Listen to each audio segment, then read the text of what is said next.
Bonjour à tous et à toutes, j'espère que vous allez bien. Aujourd'hui on s'intéresse à la bataille de l'Alia, souvent oubliée et éclipsée par la suite des événements, notamment le sac de Rome en 390 avant Jésus-Christ. La bataille de l'Alia oppose la cité-État de Rome aux Gaulois du nord de l'Italie qui assiègent la ville étrusque de Clusium. Les Romains interviennent en faveur de cette dernière, les Gaulois se retirent mais reviennent pour avancer sur Rome à proprement parler, qui est sans défense. Vous voulez savoir plus sur la bataille de l'Alia? Venez avec moi.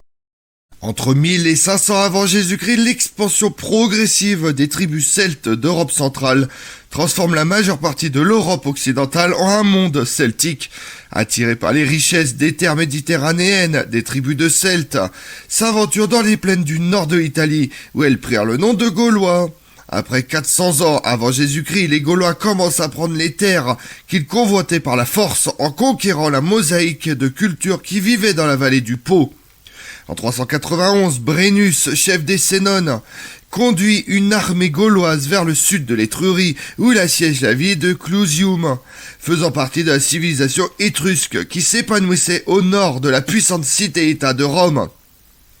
Cependant, les Étrusques, politiquement divisés, et comme les autres cités étrusques ne lui apportaient aucune aide, Clusium fait appel donc à Rome pour obtenir de l'aide, qui décide d'envoyer alors les Fabii, les fils de l'influent patricien Fabius Ambustus, en tant qu'émissaires auprès de Clusium. Les Fabii demandent aux Gaulois ce qui leur donnait le droit d'envahir les terres étrusques. Les Gaulois répondent qu'ils portaient leurs droits dans leurs armes. Confrontés aux propos des Gaulois, les Fabii entraînent les Clusiens dans un repli hors de la ville. Brennus fut outré de voir l'un des Fabii tuer un chef gaulois, brisant la paix. Brennus décide de ramener son armée sur ses terres.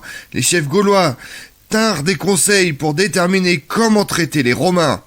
Des ambassadeurs gaulois furent envoyés à Rome pour demander au Sénat de remettre les Fabii aux Gaulois. Bien que le Sénat et les prêtres gardiens de la paix aient été favorables aux Gaulois, le père des Fabii eut plus d'influence. Non seulement les Fabii ne se rendent pas, mais ils furent élus tribuns consulaires et se virent confier le commandement de l'armée. Les envoyés gaulois menacent de leur faire la guerre. Les négociations se poursuivent tout au long de l'hiver. Au printemps 390 avant Jésus-Christ, des avertissements parviennent à Rome en provenance de Clusium, indiquant qu'une grande armée de Gaulois dirigée par Brennus se dirige rapidement vers Rome. Les Gaulois épargnent la plupart du temps les campagnes des voisins de Rome, affirmant que leur objectif n'était autre que la ville de Rome, estimant que leurs légionnaires étaient supérieurs aux barbares jugés culturellement inférieurs. Le 18 juillet, l'armée romaine fait face aux Gaulois à 18 km de Rome. Les Gaulois se trouvent sur la rive gauche du Tibre, près de son confluent avec l'Alia, une rivière plus petite. L'Alia se trouvait derrière les Gaulois, avec des collines à leur gauche et les méandres du Tigre à leur droite. L'épine dorsale de l'armée romaine, forte de 15 000 hommes, combattait en phalange d'hoplites, une tactique largement utilisée en Grèce et en Étrurie. Les hoplites étaient des fantassins lourds, équipés d'un casque, d'une cuirasse, de jambières et d'un bouclier rond en bronze. Leurs armes étaient la lance et l'épée. La phalange de boucliers et de guerriers en armure, armés de lances, donnait l'image d'une force impénétrable. À la légion s'ajoutaient les troupes légères romaines et 600 cavaliers, ainsi que les soldats des colonies alliées. Plus de 30 000 Gaulois faisaient face aux Romains. Presque tous les Gaulois étaient des fantassins légers, protégés uniquement par un bouclier oblong, d'une longue verge et d'éventuellement d'un casque. Ce dernier était décoré de cornes, de cimières en forme d'animaux ou du symbole celtique de la guerre, la roue. Seuls les nobles Gaulois pouvaient s'offrir des chemises de mailles ou des cuirasses rondes. Ils arrivaient en char mais combattaient à pied ou à cheval. Les Gaulois maniaient l'épée, la lance, la hache, le javelot ou la fronde. Avec leurs cheveux ramenés en arrière comme la crinière d'un cheval et leurs moustaches tombantes, le haut du corps découvert ou complètement dénudé, criant et brandissant leurs armes, les grands guerriers gaulois constituaient un spectacle redoutable. Le grand nombre de Gaulois permit à Brennus d'étendre le front de son armée bien au-delà de celui des Romains. En essayant d'égaler la largeur du front gaulois, les Romains prélèvent des hommes de leur centre pour étendre leur propre ligne. Malgré cela, l'armée gauloise continue de s'étendre au-delà du front romain, et pire encore, les rangs romains devinrent dangereusement clairsemés. Les Romains postent leurs réserves, mal armés et inexpérimentés, sur une petite colline sur la droite. Brennus, craignant que les réservistes romains ne débordent son aile gauche et n'attaquent son armée par l'arrière. Pour éviter ce danger, il ouvre la bataille en demandant à ses meilleurs guerriers, probablement sa cavalerie, d'attaquer les réserves romaines. Tenant les hauteurs, les réserves romaines persévèrent un moment jusqu'à ce que la puissance des Gaulois ne les désorganise. La panique qui régnait sur la colline se propage à ceux qui étaient le plus proches des réserves jusqu'à l'autre côté des lignes romaines. C'est alors qu'au son des trompettes et des cors, toute l'armée gauloise charge. La férocité et l'élan des barbares brisent complètement la phalange romaine. Les Gaulois n'en crurent pas leurs yeux. Aucun ne fut tué en combattant. Ils furent abattus par derrière, alors qu'ils se gênaient les uns des autres dans leur fuite, en une masse confuse qui se débattait. Ce récit nous est délivré par Tite-Live dans son Histoire de Rome. L'aile gauche de l'armée romaine et la majeure partie de son centre furent repoussés vers le Tibre. Le long des rives, les Gaulois abattent les Romains paniqués. Pour tenter d'échapper au carnage, de nombreux Romains plongent dans le fleuve, mais ceux qui étaient trop épuisés ou blessés furent entraînés par le courant. Les Romains qui réussissent à traverser le Tibre se rassemblent aux ruines étrusques désertes de Veii.